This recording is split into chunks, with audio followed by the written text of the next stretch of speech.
Guys, எல்லாரும் எப்படி இருக்கீங்க? நல்லா இருக்கீங்களா? இன்றைக்கி வெயிட் லாஸ் டேவோட 67வது நாள். இது வந்து ஒரு 3 எக்ஸசைஸ், தொப்பையை குறைக்கிறதுக்கான ஒரு 3 எக்ஸசைஸ் தான். இது வந்து கிரன்ச்சஸ் கிக்ஸு. நம்ம காலை தூக்கிட்டு மேலே 2 கையுமே சமமாக வச்சுக்கணும். தூக்கி தூக்கி இறக்கணும்னா நம்ம தொப்பையோட இடுப்பு சதையும் குறையும், நம்ம தொப்பையும் குறையும். இது வந்து 30 செகண்ட்ஸ் பண்ணுங்கள், நல்ல ஒரு இது கிடைக்கும். அதுக்கடுத்து பார்த்திங்கன்னா காலை வந்து குத்தலாக வந்து வச்சுட்டு, குத்தலான்னா ரொம்ப குத்தலாக வைக்கக்கூடாது, சாய்வாக வைக்கணும். நம்ம அப்டமனை அமுக்கி அமுக்கி எந்திரிக்கணும். அப்போ தான் வந்து நம்ம தொப்பை வந்து சீக்கிரமாக குறையும். இதுவுமே 30 நிமிஷம். கவுண்டிங்கில் ஒரு 12 வச்சுக்கோங்க. கவுண்டிங் 12 கவுண்டிங் வரும் 30 செகண்டுக்கு. 30 செகண்ட் பண்ணி முடிச்சுட்டு அதுக்கப்புறம் ஹீல் டச்சு நம்ம வந்து அந்த சைடும் நம்ம ஹீலை வந்து காலை வந்து தொட்டு ஒரு 30 செகண்டு, இது வந்து 12 டைம் பண்ணிக்கோங்க. டெய்லியுமே ஒரு 10 நிமிஷம் பண்ணிங்கன்னா தொப்பையை மட்டும் குறைக்கிறதுக்கான ஒரு எக்ஸசைஸாக. ஃபுல் பாடி எக்ஸசைஸ்னாலும் பண்ணிக்கலாம். இது வந்து கிரின்ச்சஸ். ஃபுல்லாக வந்து காலை ஃபுல்லாகவே மடிக்கிட்டு கையும் மேலே உடனே கட்டிக்கிட்டு காலை முன்னாடி பின்னாடி ஏற்றிட்டு வரணும். இதுவுமே வந்து ஒரு எக்ஸசைஸ் தான். இது வந்து கோப்ராஸ். நம்ம ஃபஸ்ட்டு நம்ம கால் ரெண்டையுமே பின்னாடி சமமாக வச்சுக்கணும். நம்ம அப்டமன் இருக்கு இல்லையா, அடிவயிறு வந்து இடுப்பு மட்டும்தான் தரையில் ஒட்டணும். நம்ம மேலே எந்திரிக்கும் போது வயிறு வந்து கீழே ஒட்டக்கூடாது. 2 கையுமே நேராக வச்சுக்கணும். அடிவயிறு கீழே ஒட்டக்கூடாது. நம்ம வந்து முதுகு தண்டு இருக்கு இல்லையா, அதுக்கு வந்து ரொம்ப ரொம்ப ரொம்ப அந்த பேக் பெயின் இருக்கு இல்லையா, அதுக்கு வந்து ரொம்ப நல்லது. எனக்கு வந்து இது செஞ்சதுக்கப்புறம் தான் எனக்கு வந்து C-செக்ஷன்னால முதுகு தண்டில் ஊசி போடுவாங்க இல்லையா, அப்போ வந்து எனக்கு பேக் பெயின்லாம் ரொம்ப இருந்துச்சு.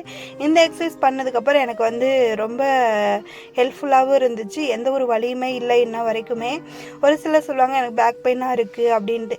அவங்க இருக்கவங்க கண்டிப்பாக ட்ரை பண்ணலாம். இது வந்து புஷ்அப். ஏன்னா நான் வந்து ஒரு 2 மந்தாக பண்ணிகிட்டு இருக்கனால எனக்கு வந்து புஷ்அப் எனக்கு கொஞ்சம் ஈஸியாக வருது. 30 செகண்டுக்கு ஒரு 10 பண்ணுவேன். அப்புறம் வந்து பார்த்திங்கன்னா எக்ஸசைஸ் பண்ணி முடிச்சுட்டு லெமன் டீக்கு நான் ஆல்ரெடி இன்க்ரீடியன்ஸ் 2 தான். ஒன்று லெமனு, டீ தூள், ஒரு 20 ml வாட்டர், அவ்வளோதான். காலையில் வந்து குதிரைவாலி அரிசியில் பொங்கல்லாம் ரெடி பண்ணலாம் அப்படின்னு சொல்லிட்டு ரெடி பண்ணிக்கிட்டு இருந்தேன்.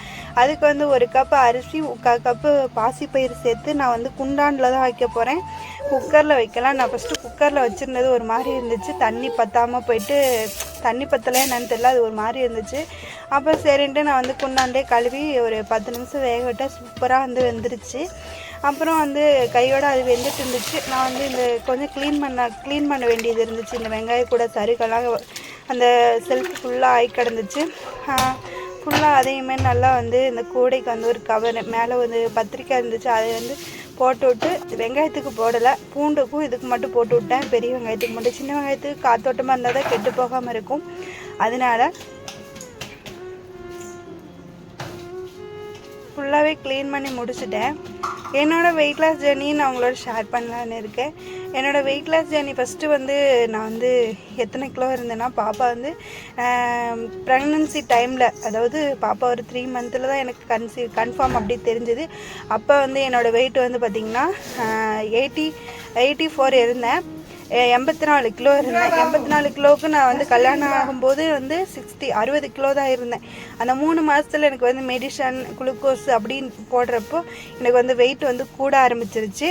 அப்புறம் வந்து சரி வெயிட்டு குறைச்சிட்டு குழந்தைக்கு ட்ரை பண்ணலாம் அப்படிங்கும்போது முடியல. அப்புறம் வந்து கடைசியில் வந்து கன்சீவ் ஆகும்போது நான் வந்து 84 கிலோ இருந்தேன். அப்போ வந்து பேபிக்கு வந்து சத்து குறைவாக இருக்கும், பிளட்டு கம்மியாக இருக்குது அப்படின்னு சொல்லிட்டு நிறைய டேப்லெட்டு, சுவரொட்டி, மட்டன், சிக்கன், அது இது நிறைய சாப்பிட ஆரம்பித்தோம். பாதாம், முந்திரி, அந்த பாதாம்லேயே நிறைய வந்து எனக்கு உடம்பு ஏற ஆரம்பிச்சிச்சு. சரின்ட்டு நானும் சரி இப்போல்லாம் ஒன்றும் பண்ண முடியாது அப்படின்னு சொல்லிட்டாங்க. எனக்கு வந்து அப்போவே அதுக்குவே எனக்கு ஹை ப்ரெஷர் ஆகிடுச்சு. எனக்கு வந்து ப்ரெஷரும் கூடிக்கிட்டே இருந்துச்சு. ப்ரெஷரே எனக்கு வந்து டெலிவரி டைமில் 120 பாயிண்ட் இருந்துச்சு. அதனால தான் வந்து ரொம்ப வந்து என்ன சொல்கிறதுனா ரொம்ப சீரியஸ் கண்டிஷன் தான். ப்ரெஷர் அதிகமாகிட்டு கைகாலெலாம் உப்பிக்கிச்சு. ரொம்ப வந்து மூஞ்சியெல்லாம் ஊத ஆரம்பிச்சிச்சு. வயிறு மந்தமாக இருந்துச்சு. அப்போ வந்து எனக்கு வந்து என்ன சொல்கிறதுனே தெரியல. டெலிவரி வார்டுக்குள்ளே போகும்போது நான் அழுதுட்டேன்னு வச்சுக்கோங்களேன். என்ன சொல்கிறது, அழுதுட்டு ஹஸ்பண்டை பிடிச்சி கட்டி அழுதுட்டேன். கட்டி அழுது போக மாட்டேன்னு சொல்லிட்டேன். அப்புறம் வந்து பார்த்து போ நான் இங்கே தான் இருக்கேன் அப்படின்னு சொல்லி ஹாஸ்பிட்டலுக்குள்ளே வரமாட்டேன்னு சொல்லிட்டாரு. ஏன்னா வந்து அது வரலான்னு சொன்னாங்க, டாக்டர்லாம் வர சொன்னாங்க. ஆனால் ஹஸ்பண்ட் வரமாட்டேன்னு சொல்லிட்டாரு. வாமோ அப்படின்னு சொன்னதுக்கு வரமாட்டேன்னு சொல்லிட்டாரு. சரின்ட்டு நானும் போயிட்டேன். அழுதுகிட்டே தான் உள்ளுக்கே போனேன். மயக்க ஊசி போட்டதும் எனக்கு வந்து ஞாபகம்லாம் இந்த அது தெளிவாக தான் இருந்தேன். அந்த உடம்பு மட்டும் ஃபுல்லாகவே மறுத்து போயிருந்துச்சு. மறுத்து போகையில் இந்த ஸ்டிச்சு பண்ணுவாங்கள்ல, அப்போ வந்து உடம்பு ஆட்டுன்னு ஆட்டி எடுத்துட்டாங்க. அதுலேயே வந்து எனக்கு நிறைய ப்ளட்டு வந்து அதிகமாக போச்சு. நான் வந்து கண் முழிக்கவே இல்லையா, நைட்டு ஃபுல்லாக வந்து கண் முழிக்கவே இல்லை. பல்ஸு குறைஞ்சிட்டே போயிடுச்சு, நம்ம பிழைக்கிறது அவ்வளோதான் அப்படின்லாம் சொல்லிட்டாங்களா டாக்டரு. அப்போ வந்து எனக்கு வந்து எப்போ சொன்னாங்கன்னா ஒரு 1 மந்த் கழித்து தான் இதெல்லாமே சொன்னாங்க. அவ்வளோ சீரியஸ் கண்டிஷனில் இருந்த நீ அப்படின்னு தான் சொல்லிட்டாங்க. அப்போ வந்து எதனால் வந்து இந்த இது வந்துச்சு அப்படின்னா, நான் எடுத்துக்கிட்ட டேப்லெட்ஸு அது வந்து எனக்கு ரொம்ப டேப்லெட்ஸ்னாலே எனக்கு வந்து உடம்பு அதிகமாகிடுச்சு. அதே மாதிரி அந்த உடம்பு ஏறுது அப்படின்ற ஒரு கவலையிலேயே வந்து எனக்கு வந்து நிறையா வந்து ப்ரெஷர் ஆகிடுச்சு. ப்ரெஷர் ஏற அப்படியே வந்து ஹை ப்ரெஷர் ஆகிட்டு டெலிவரி டைமில் இப்போ வயிறுலாம் உப்பிக்கிச்சு. அப்போ வந்து டெலிவரி டேட் இன்னும் இருக்குது. ஆனால் வந்து முன்னாடி வந்து ஹை ப்ரெஷர் ஆகி உடம்பு உப்புனால குழந்தையும் எந்த அசையுமே இல்லை அப்படின்லாம் சொல்லிட்டாங்க. சரின்ட்டு நானும் சரி காலையில் போய்க்கலாம் அப்படின்னு தான் இருந்தேன். அப்புறம் வந்து பரவாயில்ல மாமா போயிட்டு நைட்டு வந்து 11 மணிக்கு தான் ஹாஸ்பிட்டலு, நைட்டு 12-1 மணிக்கு கொண்டே ஹாஸ்பிட்டலில் சேர்த்துனாங்க. காலையில் வந்து ஒரு 7 மணி போலலாம் சி-செக்ஷன் முடிஞ்சு சிசேரியன் முடிஞ்சு எடுத்துட்டாங்க குழந்தைய. எனக்கு வந்து பாப்பா பார்க்கணும் அப்படின்லாம் எனக்கு தோணவே இல்லைன்னு வச்சுக்கோங்களேன்.